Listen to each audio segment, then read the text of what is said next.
नमः शिवाय। तंत्र के रचयिता भगवान शिव को मेरा नमस्कार है। बात बहुत पुरानी है। एक बार रावण और इंद्र के बीच में युद्ध हुआ।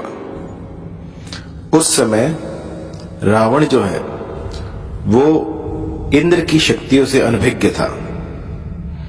तो रावण ने अपने जितने भी अस्त्र शस्त्र थे वो सारे चला लिए, लेकिन इंद्र को परास्त करने में वो असफल रहे, क्योंकि इंद्र के पास इंद्रजाल था।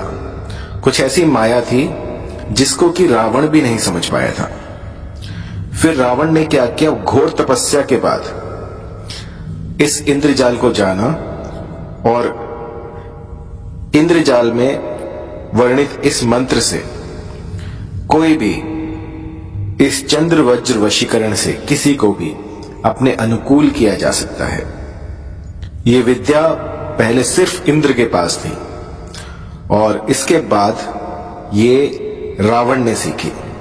रावण से जो है ये धरा पर आई और इसके बाद जो है ये विद्या जो है हम सब तक पहुंच पाई। तो इस विद्या को चंद्र वज्र वशीकरण कहते हैं। जब कुछ भी ना लग रहा हो, जब सारे हथियार जो है आपके फीके पड़ जाएं, कोई कुछ भी लग ना रहा हो, आपने अपने सारे अस्त्र शस्त्र चला लिए हो, तब एक बार ये वज्र चला के देखिएगा। आप यकीन मानिए इससे जिसको मैंने ये मंत्र दिया है उससे 100% असर दिखे हैं। ऐसा कोई नहीं गया जिसको कि असर ना हुआ हो। हफ्ते भीतर, 2 दिन में, 3 दिन में या उसी क्षण ये अपना प्रभाव दिखाना शुरू कर देता है और सामने वाला आपके आगे नतमस्तक हो जाता है। ये मंत्र जो है आम जनता से छिपाया गया था ताकि इसका दुरुपयोग ना हो, लेकिन आज मैं आपको इस मंत्र की विधि बताऊंगा। जिस भली प्रकार से मैं बता रहा हूं उसी प्रकार से यदि आप इसको करते हैं तो यूं समझिए सामने वाला जो है वो आपके वश में होकर रहेगा। चाहे दुनिया की कोई भी ताकत आ जाए वो इसको रोक नहीं सकती। तो आपको क्या करना है कि जो बेर के पेड़ होते हैं ना, बेर के पेड़, अभी वाले नहीं, अभी जो पेड़ हैं वो सारे मॉडिफाइड हैं, सारे हाइब्रिड हैं। किसी एकांत में जाइएगा, किसी जंगल में जाइएगा जहां पर कि अपने आप कोई बेर का पेड़ उगा हो, उसमें कोई हाइब्रिड अगर पेड़ है तो वो नहीं चलेगा। जो पहले पेड़ होते थे उसकी 4 अंगुल की लकड़ी काट लाएं। ये जो है ये इंद्र का वज्र होगा।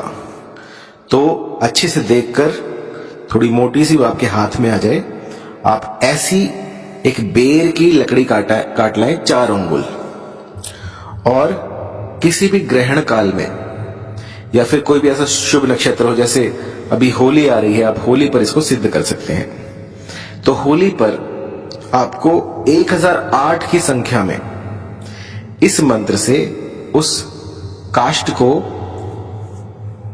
एनर्जाइज कर लेना है।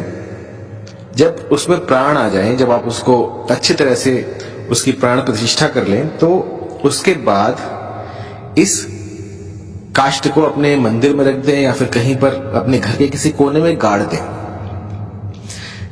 इस मंत्र को करते हुए आपने जिसका भी नाम लिया होगा, आप जिसको भी अपनी ओर आकर्षित करना चाह रहे थे, वो देखते ही देखते बड़ी सुगमता से आपके समीप आ जाएगा और बस आप ही के सुर में सुर मिलाएगा।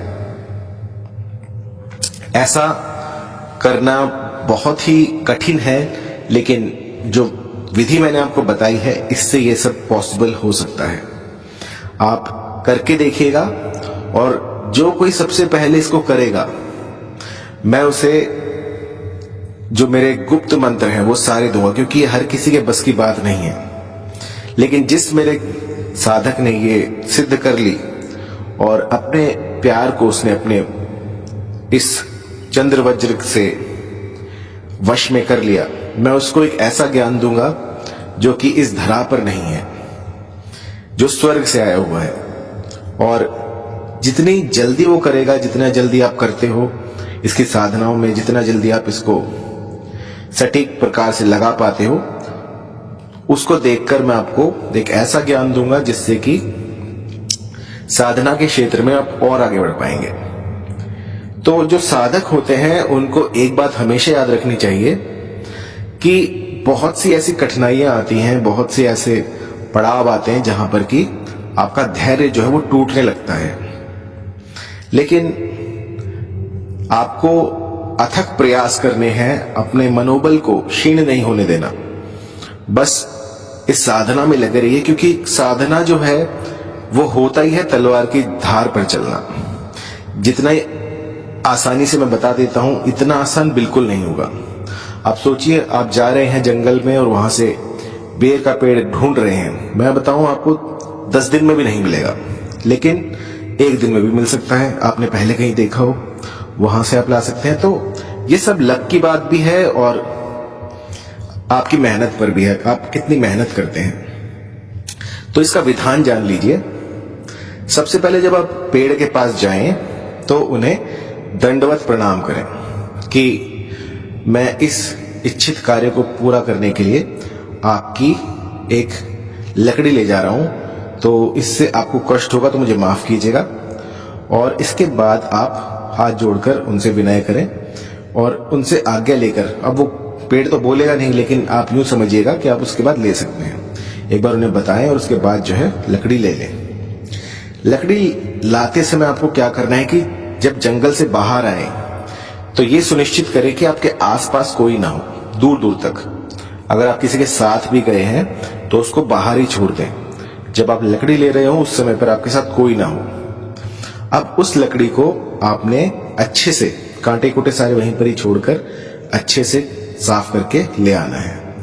रास्ते में अगर कोई आवाज आए, पीछे से कोई बुलाए, आपका नाम कोई ले, तो आपको पीछे मुड़कर नहीं देखना है, क्योंकि यही वो समय है जब चीजें जो है वो आप पर हावी हो सकती हैं। इस समय पर यदि आप चुपचाप आ गए बिना पीछे मुड़े देखे, क्योंकि यहां पर जितनी भी नकारात्मक ऊर्जाएं होंगी वो आपको रोकने का प्रयास करेंगी, तो आपको पीछे मुड़कर नहीं देखना है और चुपचाप, चाहे कोई आपका नाम बुलाए, चाहे कोई रोए, कुछ भी हो, तो आपको पीछे नहीं मुड़ के देखना है। चुपचाप अपने घर में आ जाए और उसके बाद पूर्वमुखी होकर इस मंत्र का 1008 की संख्या में आपको 21 दिनों तक जाप करना है। सबसे पहले जो है आपको कैसे भी करके इस मंत्र की 21,000 संख्या जो है वो पूरी करनी है। जाप करते रहिए, जाप करते रहिए। जब 21,000 हो जाएंगी तो ये सिद्ध हो जाएगा। मंत्र बड़ा छोटा सा है, कोई भी इसको याद कर सकता है। मंत्र है ओम माहेश्वराय नमः। बड़ा छोटा सा है, आप इसको आराम से कर सकते हैं। 21,000 की संख्या में जब ये जाप आप कर लें तभी ये सिद्ध होगा। मंत्र एक बार फिर से, ओम महेश्वराय नमः। इसके बाद जब आप 21,000 इसकी संख्या को पूरा कर लें तो एक एकांत स्थान में जाएं, चाहे वो वन प्रदेश हो, चाहे नदी तट हो, चाहे कोई भी ऐसी जगह हो जहां पर कि दूर दूर तक कोई ना हो। इसको सिद्ध करने के लिए एकांत स्थान चाहिए। अगर आप नदी तट के पास जाएं तो बहुत अच्छा है, अगर नदी तट नहीं है तो किसी ऐसे जंगल में जाएं जहां पर कि आप एकांत में हो और कोई ना हो। और अब जो है आपको प्रतिदिन 21 दिनों तक 1008 की संख्या में ये जो मंत्र है ये गुम्फन करना है। इसका एक स्थान पर अगर आप बैठ गए जाप करने के लिए तो उससे उठना नहीं है, आपको ये जाप करते रहना है। जाप करते करते अगर बीच में कुछ भी आवाज आए, कुछ भी आपको कोई बुलाए, तो आपको उठना नहीं है जब तक ये पूरा ना हो जाए। यदि एक बार आप इसको छोड़कर उठ गए, मंत्र भूल गए, तो यूं समझिए आपको दोबारा से ये पूरा प्रोसेस फिर से करना पड़ेगा। इसके लिए जो दिशा रहेगी वो रहेगी आपकी पूर्व की तरफ। आपको मुख करके बैठना है जहां से सूरज निकलता है। तो एक दिन पहले जाएं, वहां से देख कर आए कि सूरज कहां से निकलता है, या फिर कंपास ले जाएं, उससे देख लें। और उसके बाद जो है इसका गुम्फन शुरू कर दें। आपका जो आसन रहेगा वो रहेगा लाल रंग का। लाल रंग का ऊनी आसन आपको यहां पर चाहिए। लेकिन अगर किसी सिद्ध के पास मृग चर्म हो तो ये प्रोसेस आपका बहुत जल्दी पूरा हो जाएगा।